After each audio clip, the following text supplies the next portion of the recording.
Charlie, thanks very much for making time to talk to me today. I've been really interested in watching your work, and as you may know, I'm a bit critical of much of what's done in this carbon space, particularly in carbon offsets. We might come back to talk about that in a bit, I think. But I'm delighted that you are thinking that you might work with us a bit on this agenda. For the sake of those few people who don't know who you are, do you want to explain how you got into all of this and maybe explain what the collective is? Sure. So I started this business about 7 years ago. But before then, I used to work in the travel industry. I used to work for tour operators, selling all sorts of different trips from group tours to tailor-made to Latin America to Asia, wherever it may be. And I really enjoyed it. I loved my time doing that. And then one day, just out of curiosity, I started asking the companies that we're working with who are looking after the customers from hotels to DMC some simple questions about sustainability. And I remember thinking these answers are a bit rubbish. And I looked out there to see what could be done as a complete beginner. And all I got back was certification. And I wasn't such a fan of it. I got through quite a few documents by email, but the general gist of the companies I was looking at were saying, here are 10 pages with tick boxes in them, about 100 tick boxes overall. And if you can tick 70% of these boxes, well done. You can pay £3,000 for a badge to be on your website for 1 year.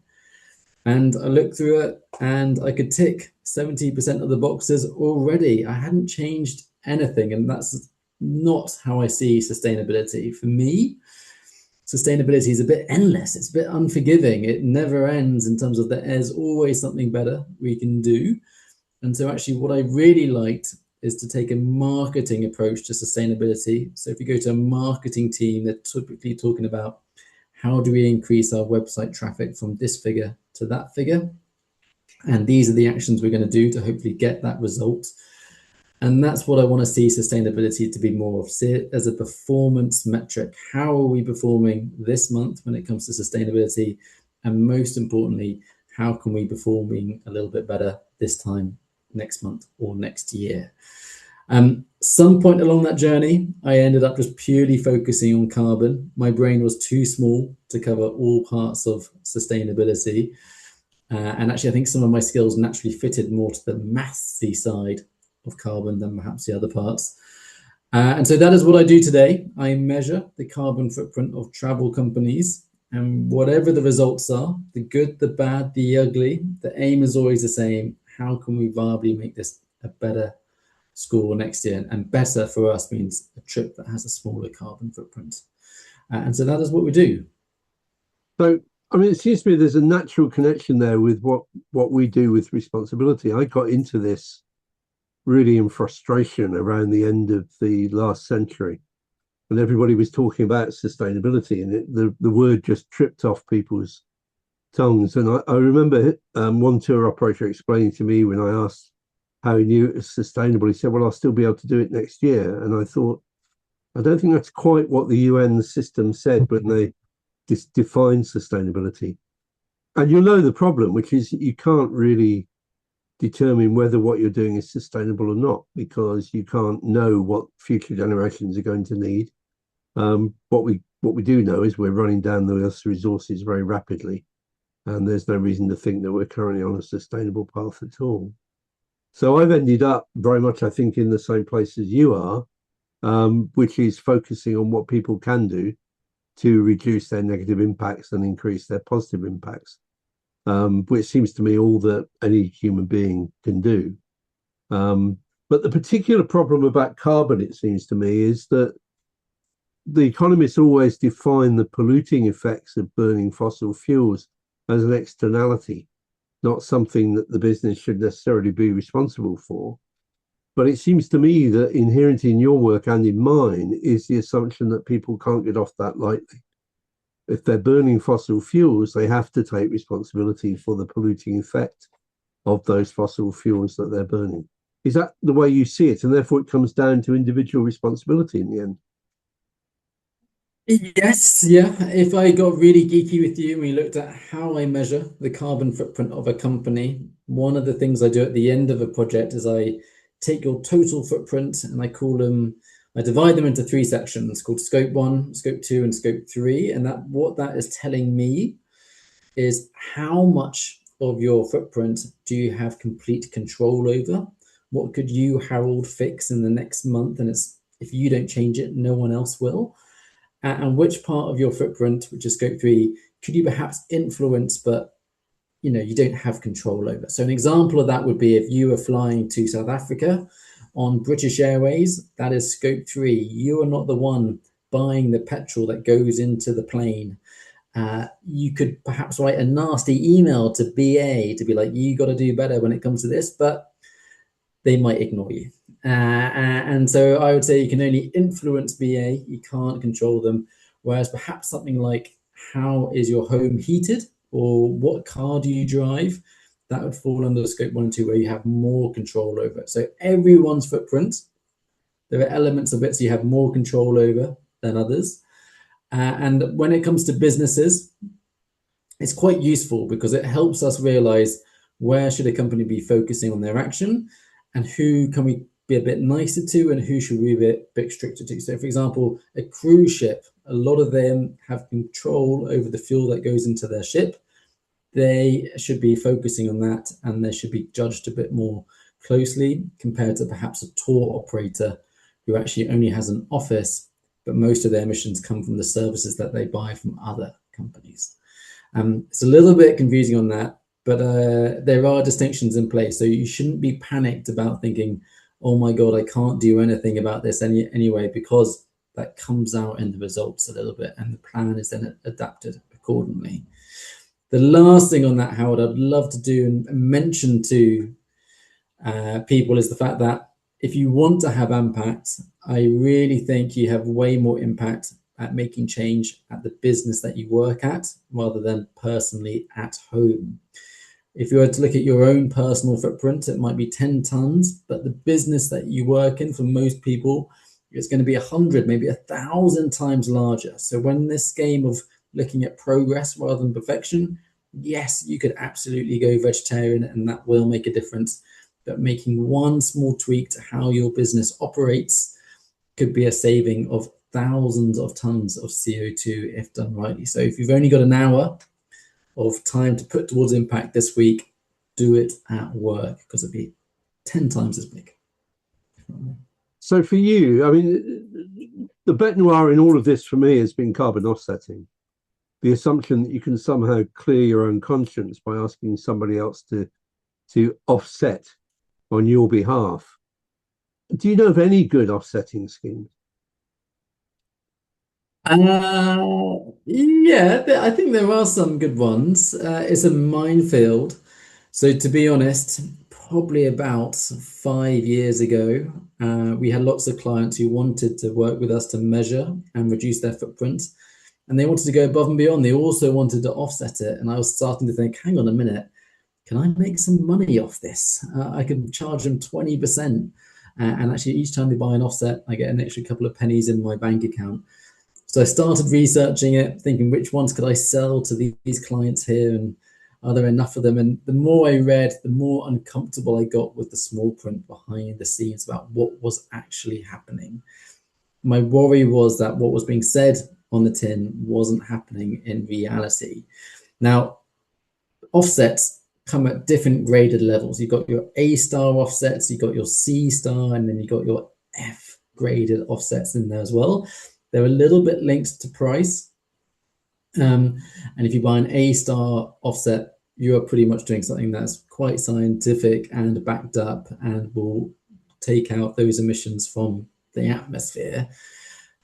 F grade is perhaps the opposite. So it's a whole nother conversation, offsets, because the more you get into it, the more questions come up. But there are good ones there. Planting a tree is always a good thing to do, pretty much, in my opinion. Yes, you've got to just make sure you're not planting the same tree in the wrong place again and again and again. But generally speaking, a lot of these things do have benefits. It just might not have the the benefit you've been sold it has, I suppose, is my concern. Yes, I planted, as it happens, I planted 100 trees, but I didn't do it for carbon offsetting. I did it because the friend I wanted to plant them with was dying of cancer and he wanted to plant trees. And I thought, well, what a great way to spend the last few months of his life, planting trees with him. So that's what we did. And they're still there and they're growing, and no doubt they are sucking up some of the carbon out of the atmosphere. But in reality, that's not why I did it. And I wouldn't regard that as doing anything to undo the damage I did by flying for work, as I did a great deal. So the emphasis in terms of your work on this is really suggesting ways in which the amount of carbon emitted can simply be reduced by the business. Yeah, exactly that. So whatever you sell, whether it's a room night at a hotel or a 2-week trip down Namibian's coast, they all emit carbon. And I want to say, how can we do those things, but with a smaller carbon footprint? Can we get that hotel run on renewable electricity? Or better yet, can we get that hotel just using less fuel to make that customer happy? And same with those 2-week trips around Namibia. Can I find the best car to get you from A to B? Can I find you the best hotels to stay in across that itinerary, etc., etc., etc.? Because I do believe there are options available to us all that we can do these things, but with a far smaller carbon footprint. And that is probably perhaps my kind of main mission, is to try and help more people go on these adventures and just naturally have a great time. But the negative impact is getting smaller and smaller because that hotel happens to have a smaller carbon footprint. It's still 5-star luxury. It still makes you happy. It just how it's going on behind the scenes in terms of heating and electricity is done a little bit smarter. And also, presumably, the purchasing of food and the way in which the kitchens are run and all the rest of it. There's so many ways which a hotel can reduce its carbon impact. Mm. How do you see?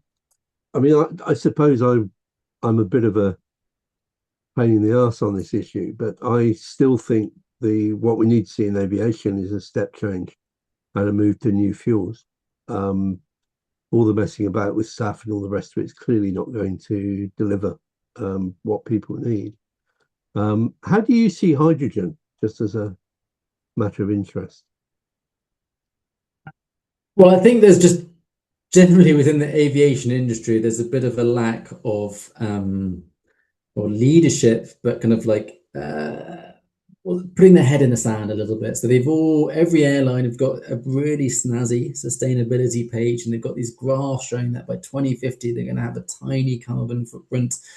As you say, Howard, most of them are going down the SAF route, where they'd say 80% of our savings are going to come from using this fuel that we're going to be using in 2050. That just naturally has a much smaller footprint because of how it's made.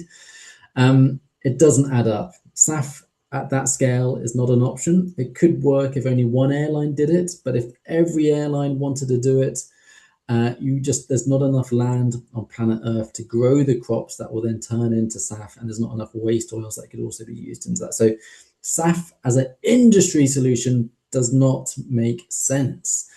So that looks at our other things, which is just electric planes or hydrogen. So you are probably going to be more of an expert than myself on hydrogen, because when we work with clients, we look at what is available to them in the next 5 years. And basically, that's where the hydrogen conversation stops. If you want to get on a flight today powered by hydrogen, I've got no idea what I recommend to you on that side of the front. But it is an interesting one because, again, a little bit of a similar boat. The electricity option for planes is something that works, but it works on little Cessna planes, little 5-seater, 6-seaters doing short distances. There's one company, for example, that flies people by private little planes between Los Angeles and San Francisco. But I don't know anyone doing that across an ocean or anything like that, which is where I suppose the hydrogen comes in, because the problem with electricity is the weight of that battery needed to get them over from A to B. It is interesting to see that Loganair are going to start operating electric flights out to some of the islands from Aberdeen. And I think that will begin to give people confidence in the technology that's coming. But the answer will be hydrogen. It's frustrating that the real problem there is the money to invest in it. If the carbon offset money had been invested in hydrogen, we'd be a lot further down the line than we are. But it's a lack of imagination, I think, more than anything else. Yeah.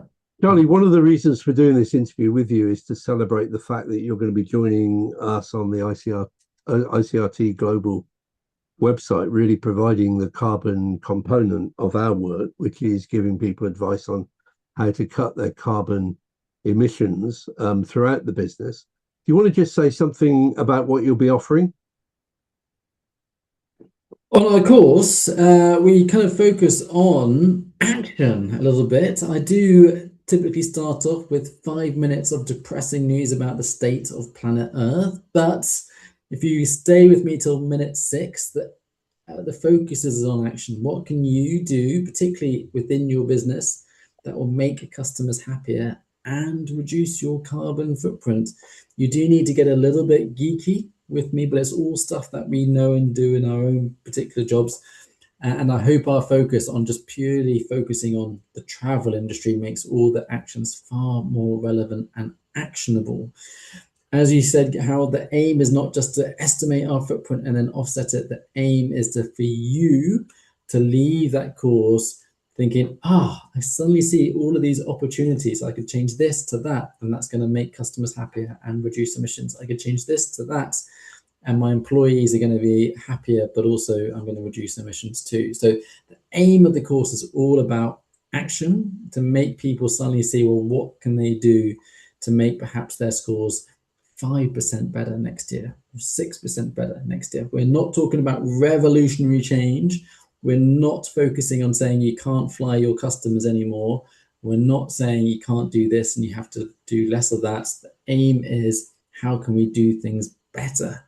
I want a future world where we can travel and see the amazing places and bring the positive impacts that travel can bring.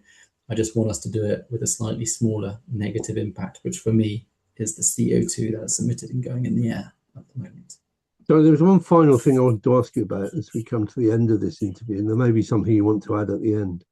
But my final question really is reflecting on my concern about the ways in which businesses which are taking big steps to reduce their carbon, how they actually communicate that to their customers.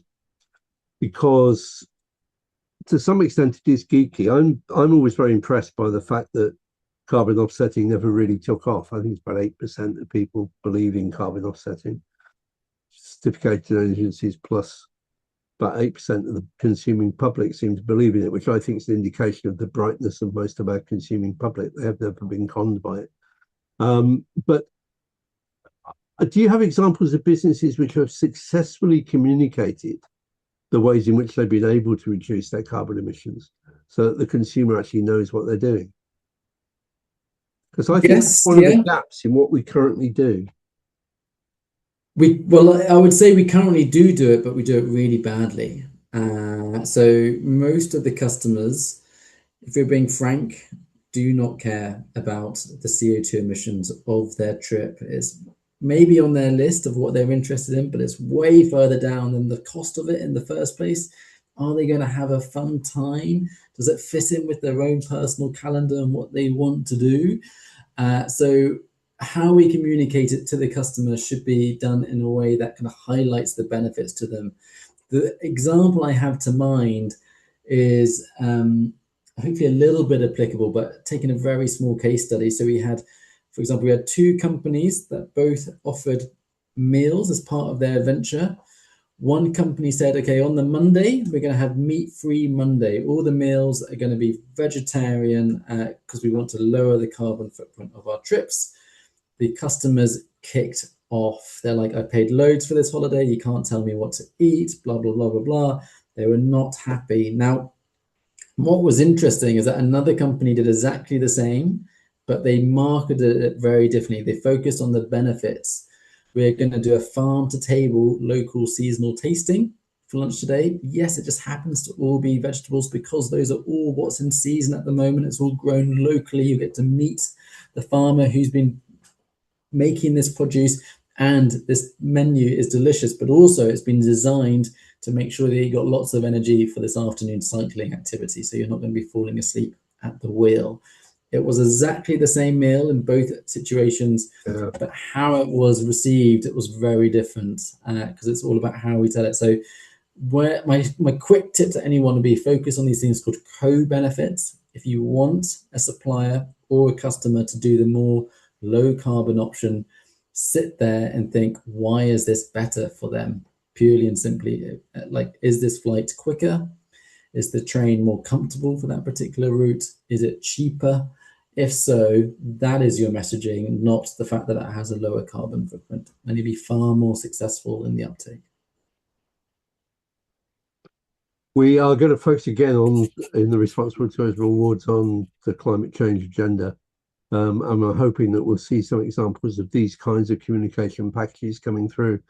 We only run the awards really to encourage change in the industry. And I think this is an area where people need lots of help. So I think getting some of these examples written up, Charlie, should be on our joint agenda for the medium term and the future now. Is there anything else you want to add? No, not really. I think the last thing is a bit of a cliche in my world, but if you are wanting to start, do not worry about perfection. It is a real slower of progress. Just focus on, can I be doing slightly better this year compared to what we were doing last year? So you don't have to measure the carbon footprint of your website, for example. If you're a massive tour operator business, just focus on some key parts that you think have the biggest impact and start there, and we can start to say, well, yeah, just that progress rather than perfection. That's very similar to something Matt Callahan, who's the Chief Operating Officer at EasyJet Holidays, who says, don't let the pursuit of the perfect drive out the pursuit of the good. And I think that's good advice for all of us. You know, it's the 80% principle you need to apply. The last 20%, at least you got the 80%. And I think that's the critical thing going forward. I'm delighted you're joining us in the ICRT Global Group, and looking forward to putting your marketing, all the marketing materials for your courses up on our website. Thanks for your time, Charlie. Thank you. Thank you very much.